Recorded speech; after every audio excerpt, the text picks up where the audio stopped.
Okay, may gagawin ulit tayo ng video. Ito yung Star Delta starter. Yung diagram niya, ito pa rin siya, pero lalagyan natin ng auto signal. Yung auto signal siya. Yung ginawa ko dito dati ay manual lang. Yung unang upload ko ay manual lang. Ngayon, linagyan ko ng auto signal. Ito yung auto signal niya. Halimbawa sa BMS, ito yung sa communication niya, yung sa signal. Pag sa BMS, ito siya. Auto signal siya. Normally open, normally close. Pag nagkaroon ng signal, magko-close siya, automatic aandar ang control. Aandar ang unit. Ito siya. Nilagyan ko siya ng auto signal. Star Delta starter. Ito pa rin yung diagram nung in-upload ko. Ito lang yung dinagdag ko. Ito siya. Halimbawa ito yung auto signal.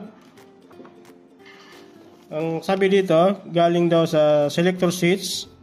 Pumunta ng normally open ang galing sa selector switch. Pumunta ng normally open ang auto signal. Okay. Ito galing ng selector switch.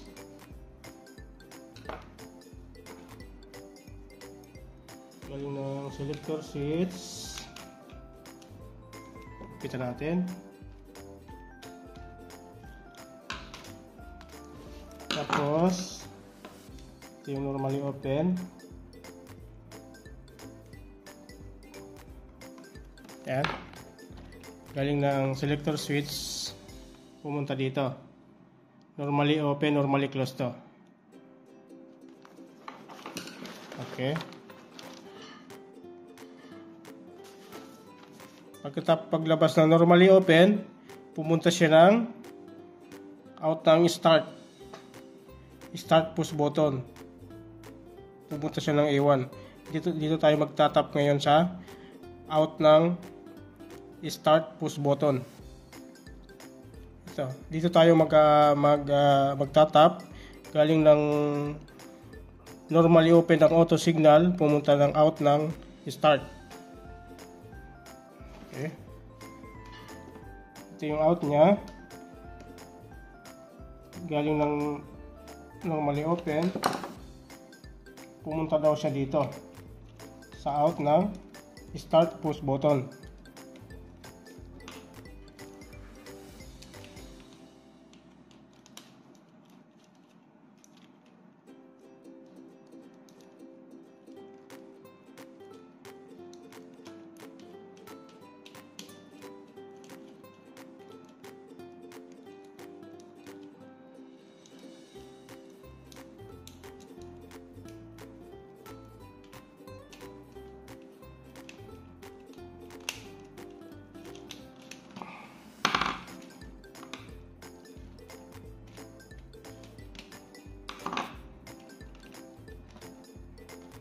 Okay. Ito siya. Ito yung in. Ito yung in. Ito yung out. Ito yung out niya. Okay.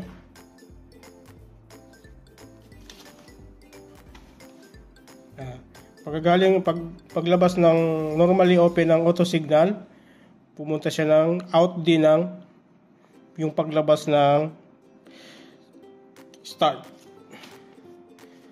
Okay, tapos na. Ito lang yung dinagdag natin. Kasi yung unang upload ko ay manual lang ng Star Delta. Ngayon, linagyan ko siya ng auto signal. Ito yung sa BMS or sa SCADA. Ito na siya. Ito na siya, yung auto signal niya. Okay, paandarin natin. Paandarin natin. Ayun. I-manual muna natin. Yan, yung manual. Manual natin. Manual. On. On natin. Ayun.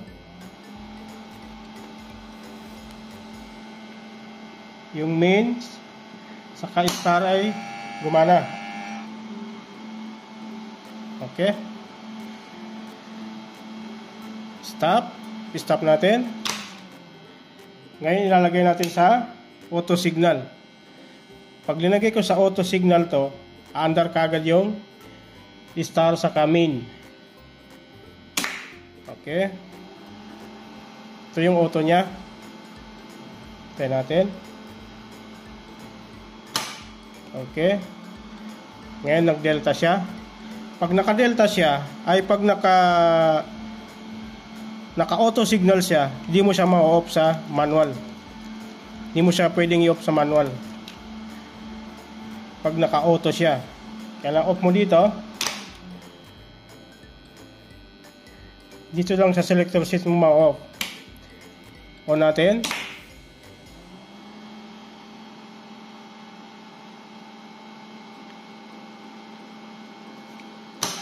Okay. Pag naka-manual, pwede mo siyang i-off dito. Pag naka-manual, pwede natin i-off dito. Manual off, pwede. Okay. Pag naka-auto, i-auto ulit natin. Hintayin natin mag-delta. Okay. Pag naka-delta siya, ay pag naka-auto siya, di natin ma-off dito. Ma-manual off.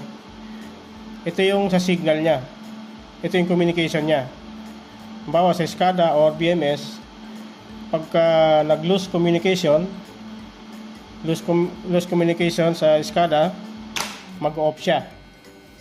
Pag reset, andar ulit. Ganun lang. Ito yung sa auto signal niya. Ito yon, SCADA. Okay? Halimbawa, nag-lose communication, mag-off siya. Pag reset sa SCADA or sa BMS, pag reset nila, andar. Ito yon. Ito yung sa auto signal natin. Ito. Okay. Ngayon, pag naka-auto siya, di natin siya pwedeng i-manual off. Dito lang sa selector switch. Manual natin. Manual. Ayan. Manual.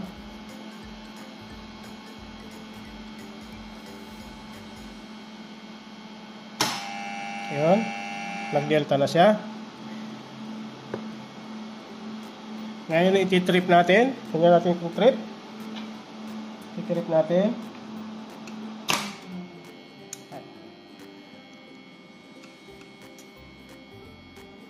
Ayan, trip. Trip siya. Reset. On.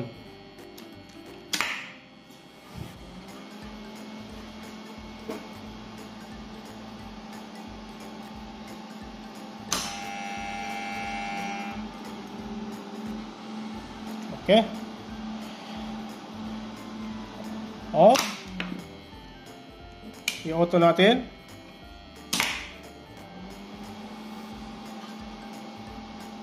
Yan, naka-auto siya. Okay. Pag nawala ng communication, pag-off siya, pag reset, meron ulit. Under na siya. Mayroon akong unang upload nito, pero wala siyang auto signal. Manual lang. Manual lang siya. Okay. Thank you.